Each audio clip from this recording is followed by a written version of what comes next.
Swayam Prabha. Digital India. Educated India.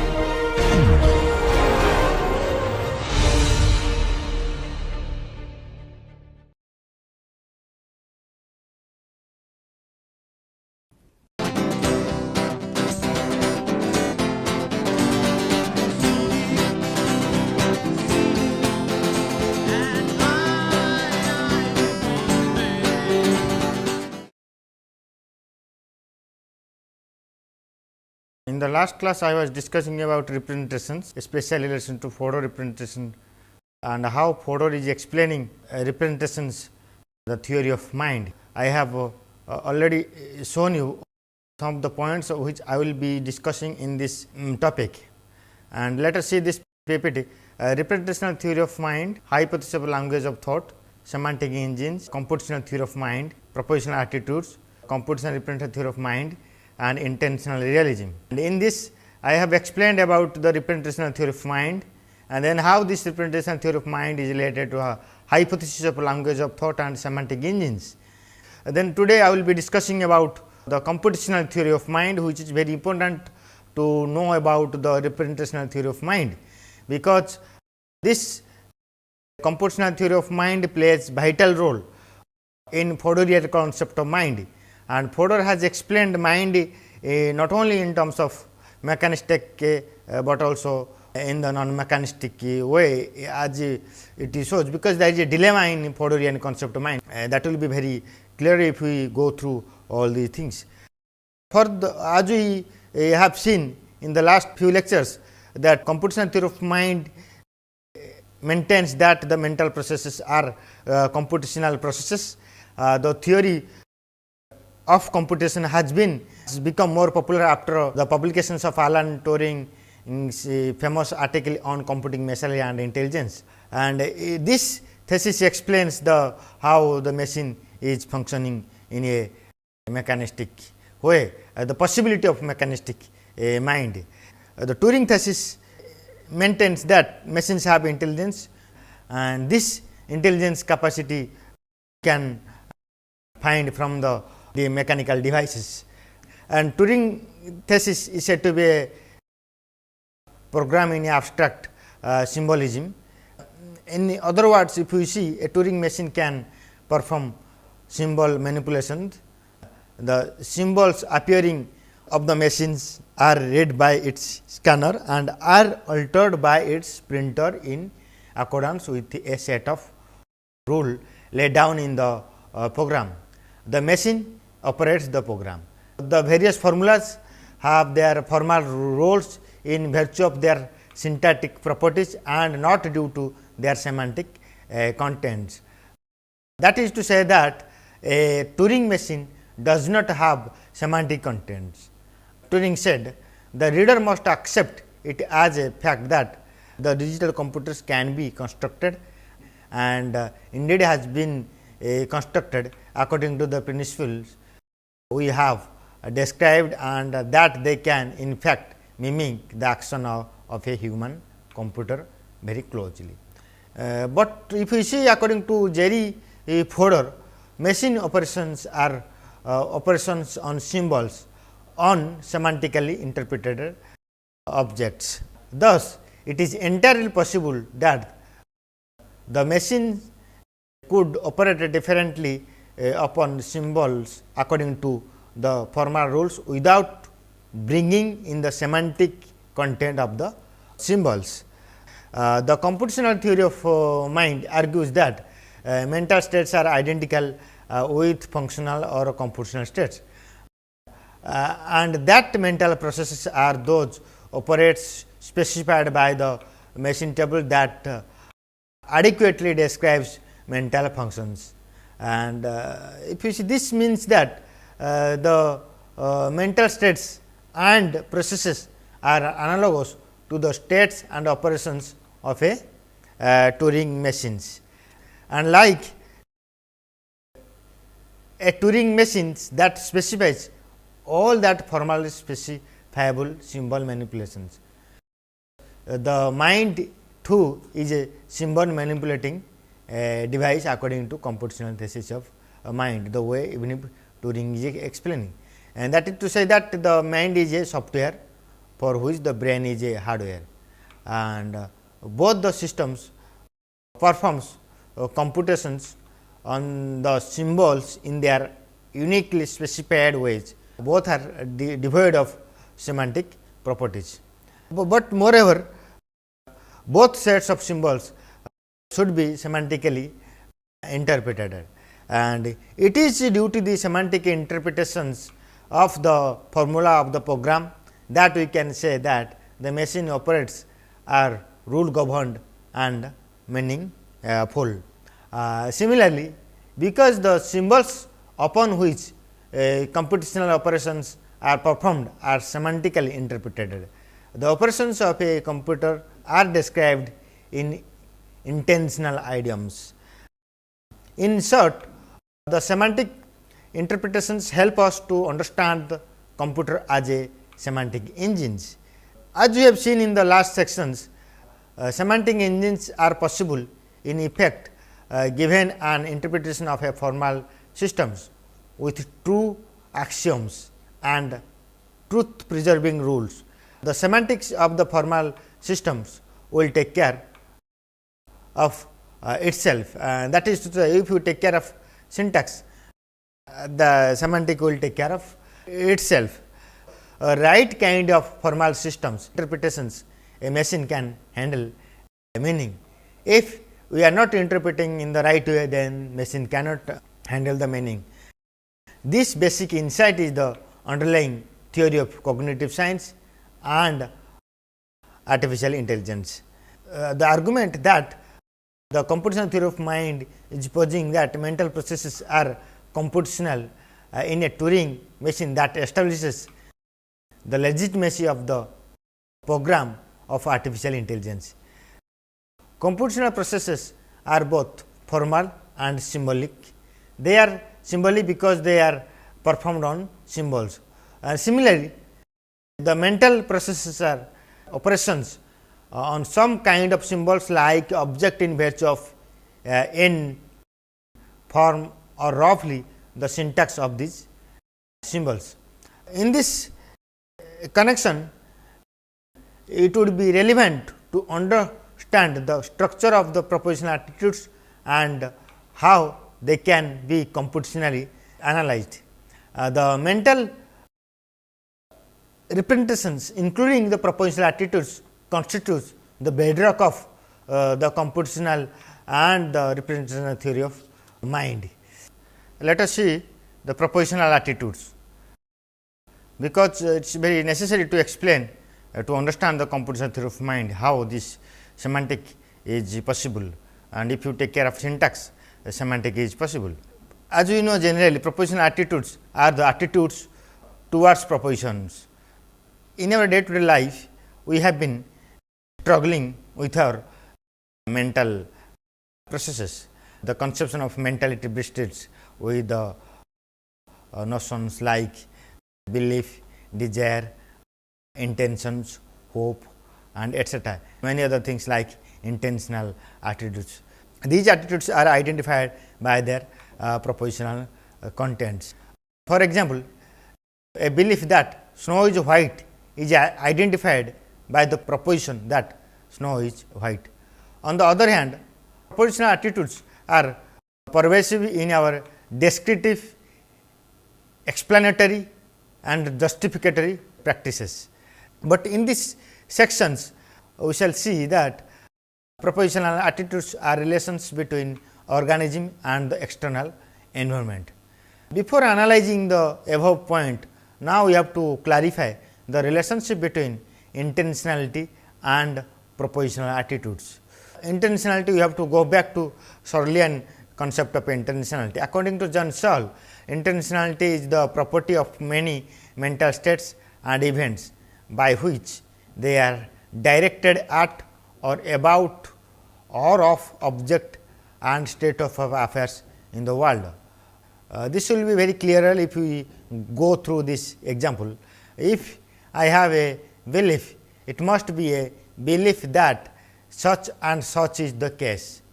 If I have a fear, it must be a fear of something or that something will occur similarly. If I have a desire, it must be a desire to do something. The ever grammar of intentionality shows that the propositional attitudes are intentional, might be called a grammatical form of intentionality. According to Fodor, propositional attitudes should be analyzed as relations. For example, the verb in a sentence like John believes it is raining expresses a relation between John and something else, and a token of that sentence is true if John stand in the belief relation to that thing. John's believes it is raining is true in virtue of belief making relation between John and a token of it is raining, and it is the complement of a belief ascribable that determines which internal formula is involved in its truth conditions. That is, in effect, it is raining. John believes it is raining functions as an index which speaks out of it is raining, otherwise it is not. For example, elephants have wings. That means, John's belief is only about it is raining, not it is about elephants have wings. Therefore, Fodor has been trying to say that, as we have seen, every kind of mental capacities are productive and systematic, and here it is systematic and productive also. Fodor says that this kind of systems is internal representational, which constitutes a language. That constitutes a language becomes a computational, and that language is, according to Fodor, is a kind of qua-language. This qua-language especially has a syntax and a semantic, that is specifying the language involved, saying that what the properties are in virtue of which formula are well formed, and what relations obtained between the formula and the things in the world. This is kind of relationship there in the case of computational theory of mind. Even if we do not have the idea about the semantic, still the semantic is taking care of itself. This is also specifying the semantic for the intentional realism systems by saying that some of its formula expresses in the propositions. Whenever we express the propositions, there is semanticity is there, and if you do say this, then we can make sense of the notion that propositional attitudes are relations to propositions. Therefore, they are mediated relations to propositions with internal representations doing the mediating. But on the other hand, folk psychology shows that the propositional attitudes like belief, desire, etc., that are real and that are part of the mental world of the human beings. Fodor defends folk psychology against the anti-folk psychologists like Dennett and Churchland and also connectionist model of mind, and all of them have maintained that the belief desire psychology is described as the human mind, describable as the human mind is nothing but the brain. One of the connectionist model of mind, connectionist like P.M. Churchland, who states that mental states are identified with the brain state, and so if our mental states are in some sense identical with those states, then we have no reason to refute materialism. But here Churchland holds that folk psychology, which displays propositional attitudes, is similar with mathematical physics, which display numerical attitudes. For example, in folk psychology, if x fears that p, then x desires that not p. Dennett argues that we can attribute internal functional states to humans, not on the basis of any physiological knowledge, which ordinarily people do not have, but on the basis of observation of how that persons behave in the light of what she or he perceives in his or her environment. Dennett puts it in different way, but he says that this behavioral output we project upon the certain functional way, the way even if every day our psychological explanations operates. And therefore, from the above Churchland and Dennett thesis, it can be said that attribute in the head functions neither as a result of certainly referring to a real internal or intervening the processes. Rather, we make such attributions as a result of guessing what part when speaking in a special intentional functions way the brain and the central nervous systems would have played in the complex production line of perceptual inputs, central processing and behavioral outputs, if were an intentional engine. This intentional descriptions can be seen to be expression of a particular sort of attitudes or stance which the humans have towards other humans and animals.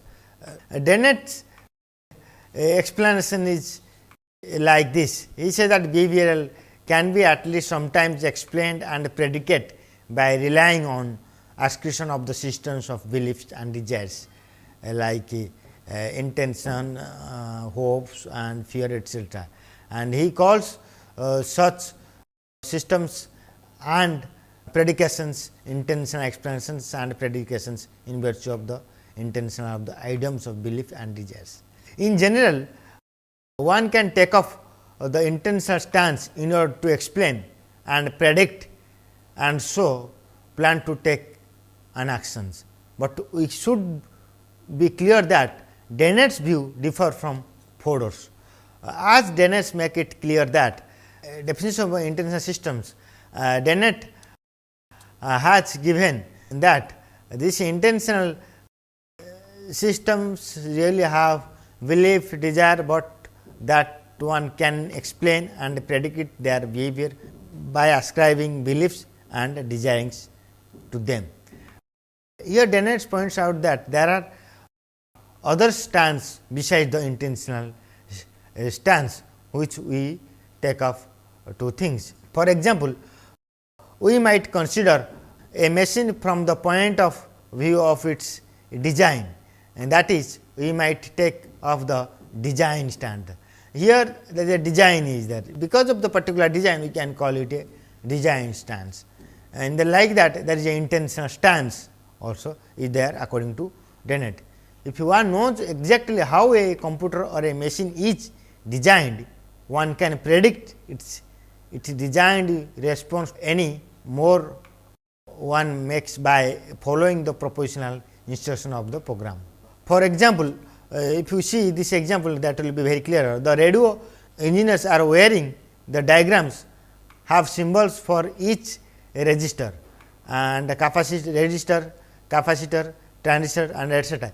Each with its task to perform, and he or she can give a design stance predications which are generated by assuming that each elements performs its tasks. The essential feature of a design stance is that we make predications slowly from knowledge or assumptions about the symbols functional designs in functional designs, irrespective of the physical constitution of the particular object. Therefore, here there is a physical objects are there. Therefore, Dennett call it is a physical stance and design stance, then physical stance. And this attitudes or stance is to consider something only in so far as it is made of certain material or certain type of material which have certain properties.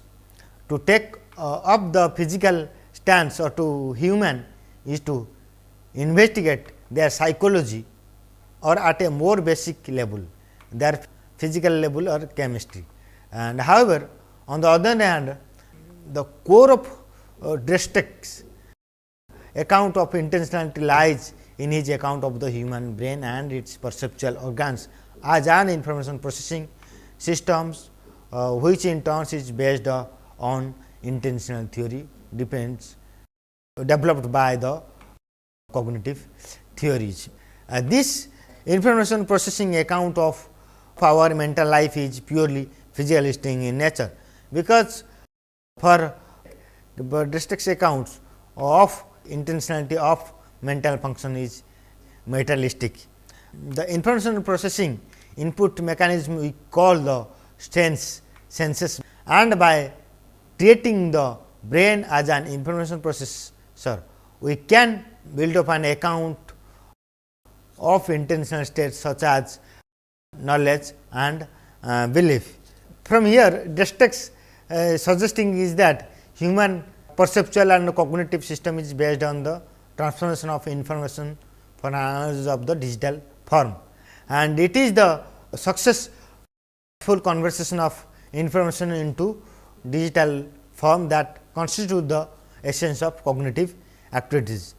Now, we have to find out how physical structure which carry information in analog form can be transferred into the physical structure that carry information into digital form, so that this digitalized information becomes a true semantic content, and so able to be the content of some mental act such as a belief. For example, humans acquire the correct concept of red by seeing to red objects, and that is by having his or her visual perception simulated by a red object. Internally, some structures will be selected on the analogous registering structure for red simulation of the visual systems. If the persons concerned is also exposed to a good number of things which are not red, such structures become one which has semantic content, and so on which is representing a utilizable concept of red to the person whose brain contains structures only when these structures has been made precise and determined. In this way, it can be shown that semantic content has nothing to do with the behavioral output of the systems. Now, when this semantic content is utilized so as to guide behavior, it is employed as a map by which the person whose head contains this semantic structures finds his way about the world, and here there is a semanticity relationship is there. This semantic contents becomes belief insofar as they are used as maps or represented to guide output of behavior. Therefore, semantic content becomes a cognitive content with when it gains a functional role, and this propositional attitudes can be defined in this way. Therefore, there is a computational model of mind. Then Fodor is combining both this computational theory of mind and representational theory of mind in order to explain, in order to build the gap between syntax and semantics. Let us see this computational representational theory of mind. Fodor has adopted the computational representational theory of mind, and this theory is unlike the non-computational versions of representational theory of mind. This CRTM, computational representational theory of mind, makes a strong assumptions about mental processes. Mental processes are computational processes, and therefore, the formal operations is defined over symbols according to CRTM, and consequently the computational representational theory is based on two important assumptions. The first one is the language of thought, and the second one is the psychological explanation, which is both intentional and nomological. That is to say that it involves laws like generalization, which refers to or quantify over the content of the propositional attitudes. Jacob calls as the nomic intentional character of mental cognitions. According to Dennett, mental representations are not only constructed realistically, but only as a sort of useful predictive psychological calculus, and possibly ascription of thoughts are simply attempts to explain behavior in the face of massive ignorance of the internal dynamics. For example, a small child may speak grammatically correct English, and we may say of her that she knows that corn is a noun. However, for this it would be inferred that the child actually deploys a mental representations, and representation that itself literally means that a corn is a noun. But it could be said that some specific cognitive architecture is installed in the child's brain, because of which she implicitly knows corn within quote to be a noun, and not that she manipulate any representations explicitly representing corn is a noun. The child's knowledge is perhaps best viewed as simply a state supervenient to any cognitive architectures. And on the other hand, if you see like for a representationalist, not only thought ascriptions do point to specific mental representations, but also those that do not nevertheless depend upon these that do strictly that do. Strictly speaking, the child does not think like the corn is noun, because she does not have any idea about the noun, and also in the case of verb also.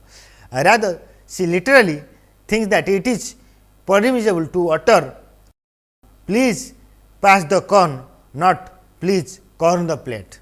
And here he is making this distinction in the literal way. A representationalist will hold that the child's way with corn is the result of her processing specific mental representations in a certain ways. According to Fodor, computational representational theory of mind, or CRTM, provides twofold ways of type individuating mental states, and that is, the mental states can be individuated either on the basis of the kind of the computational relations they have, or on the basis of content of the representations. Here, the belief that the snow is white is differentiated from the belief that snow is black on the basis of difference in the content of a string of symbols and that express the corresponding propositions. It has corresponding relationship with the fact whatever we say, because if it is not corresponding, that may not be the ideal way of explanations. The belief that the snow is white differentiated from the doubt that the snow is black on the account of differences in syntactically or computational relations. But if you see, according to this computational representational theory of mind, we will throw light on the three questions which are interrelated with each other. The first question is, how can complex propositional attitudes have complex semantic properties on the basis of simple semantic properties of their constituents. The second question is, how can propositional attitudes generate other propositional attitudes? Thirdly, how can propositional attitudes be involved in the production of intentional behavior? If we think of an individual's language of thought on the model of a digital computer's machine language, then the computer model of mind promises to provide an answer to these questions.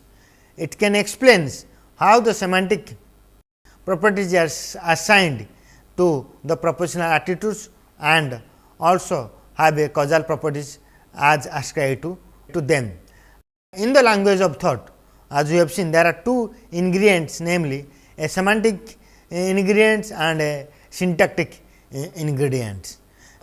Thus, this language of thoughts provides with a reasonable explanation of the compositionality of semantic properties of an individual's propositional attitudes, consistent with the assumptions of intentional realism.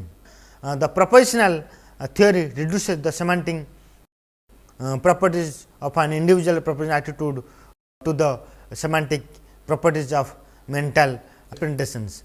That is, the latter reduces in the semantic properties of symbols in the language of thought. It is a kind of machine language. As we have seen for the computational theory of mind, the mental state causally interacts among themselves and produce over behavior just by virtue of their internal representations. And this means that for the type of individuation of mental states, the form of the internal representations has to be taken into account. Further argument is that we do not have to bother about the content of the mental state as such, because the formal aspect of the mental representation execute to them. But again he says that if the mental processes are formal, and then they have access only to the formal properties of such as representations of the environment as the senses provided to it. Hence, they have no access to the semantic properties of such as representation, including properties of being, true, having, referent, or indeed the property of being representation of the environment. The idea that the content of a mental state can be reconstructed as an aspect of its forms, and that is that mental states have different content only if they are relation to formally distinct mental representations and successfully explain the capacity of propositional attitudes. The difference in the content of mental states implies that the internal representations are formally distinct. This means that if the mental states differ in content, they are also functionally different, because they have functional relation to formally different takers of the formula of the internal language, and that internal language, as we know, is called mentality, which we have seen in this lectures. To be precise, according to further, the mental events differs in their computational structure as well also. By using the notion of computation content together, it is possible to explain how mental states are sensitive for their contents in the causal interaction of the various mental states and the productions over behavior.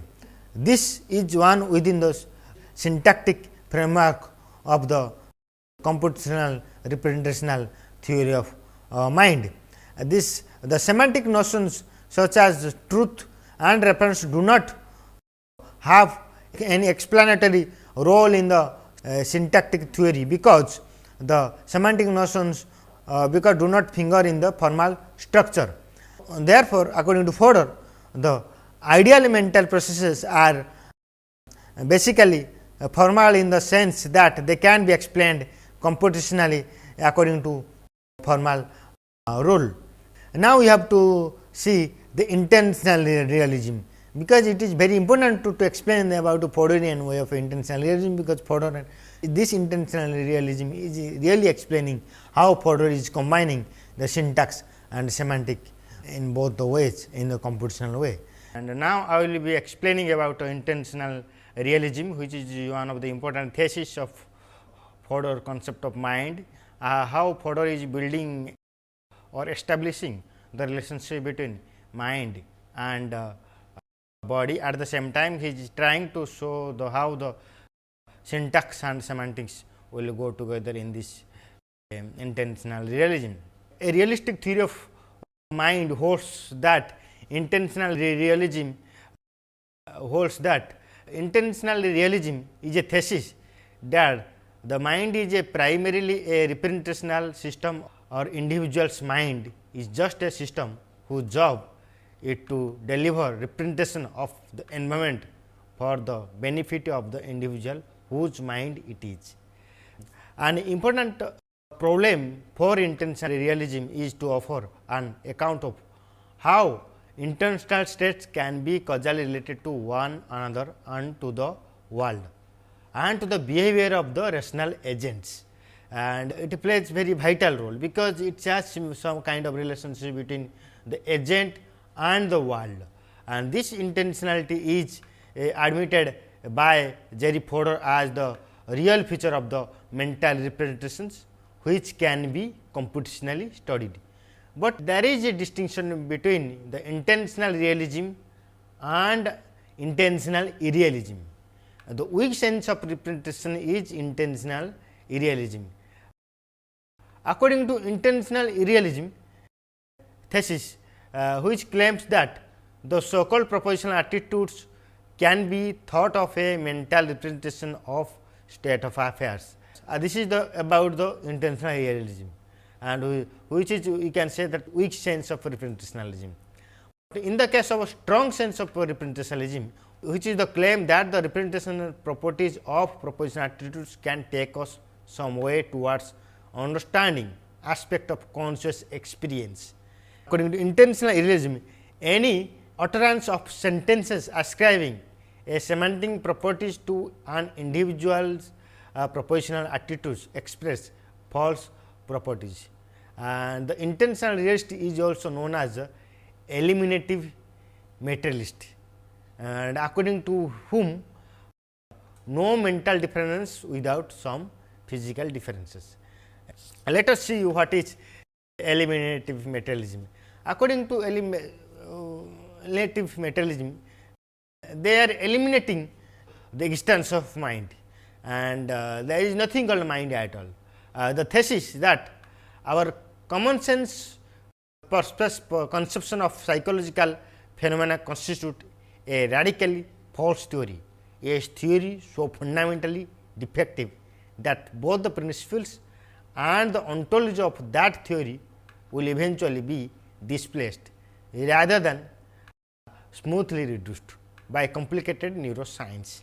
And this theory says that our folk concept of propositional attitudes with their purported semantic properties are best compared to such concept as the physical and chemical concept of caloric and or other chemical things which is happening in the brain, that all those concepts devoid of reference.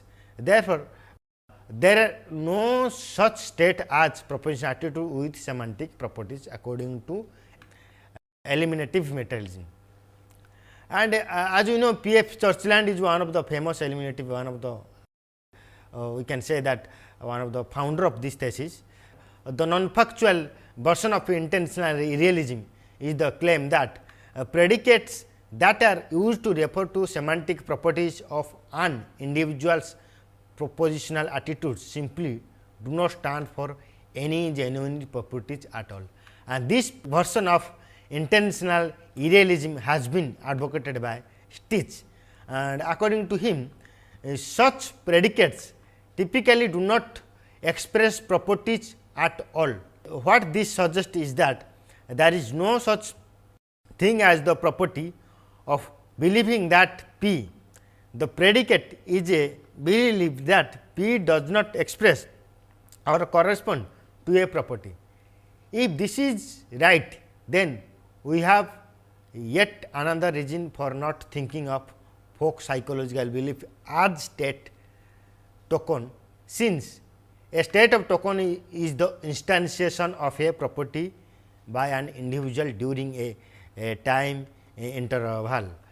And if there is no property, then there can be no state token. It is important to realize that the non-existence of belief properties and belief state tokens do not entail that predicates of the form is belief that P are meaningless or never apply to anything else. And if you see the above non-factualist interpretation of intentional realism is the influential view of Dennett, who has introduced the concept of intentional stance, and which intentional stance. The intentional stance says that the attribute propositional attitudes to a physical system is not to attribute semantic properties to the systems, rather it consists in adopting a certain heuristic stance towards it, which in turn serves pragmatic goals. According to Dennett, the division to adopt the strategy is pragmatic and is not intrinsically right or wrong.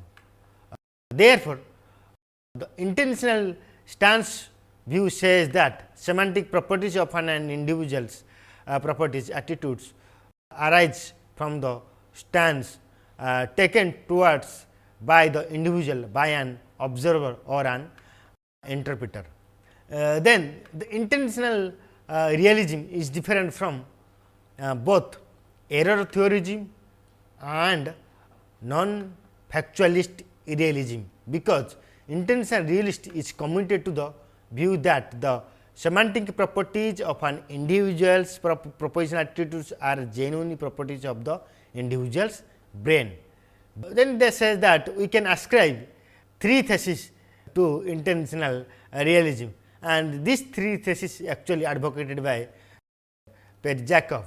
And firstly, the semantic properties of an individual's propositional attitudes are genuine of the individuals, and secondly, the semantic properties of an individual's utterance are derivative from the semantic properties of his or her propositional attitudes. Thirdly, the semantic properties of an individual's propositional attitudes must contribute to the production of the individual's intentional behavior, and if the semantic properties are genuine properties, then having a mind must make a causal differences. And we have to say that minded systems must be able to do things which systems lacking a mind must be unable to do. And if having a mind did not make it causal differences.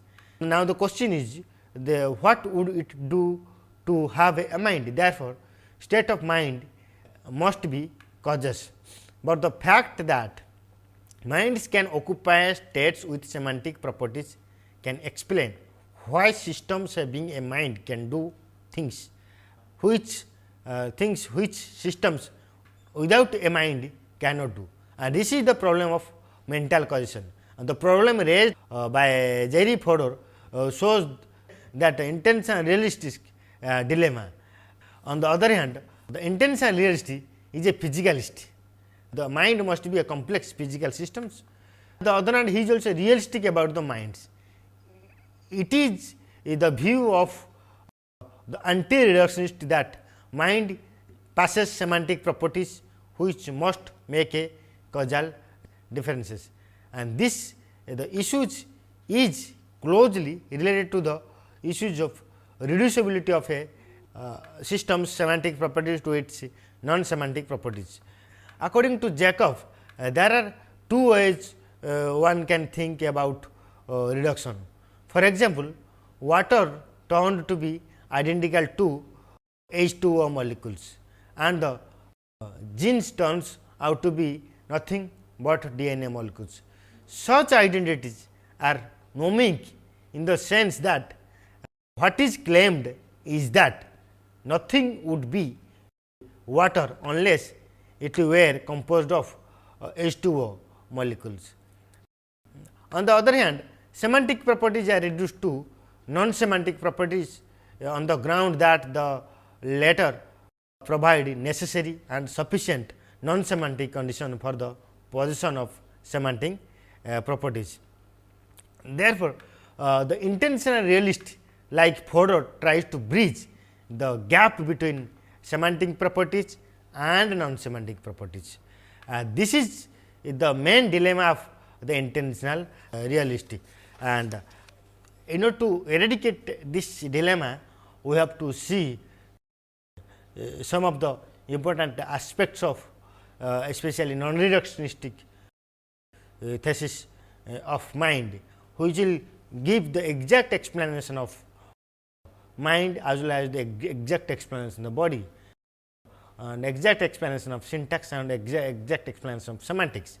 Although they goes together, bridge between semantic and non-semantic is very difficult, but they goes together, they have close relationship. That does not mean that we can bridge the gap, but the gap is there. That gap is itself is making mind as different from the body. Now, I will stop this here on representationalism, and some of the things I will be discussing in next lectures, and my colleagues Professor Panda will be explaining in his lectures on related to these topics. Thank you very much.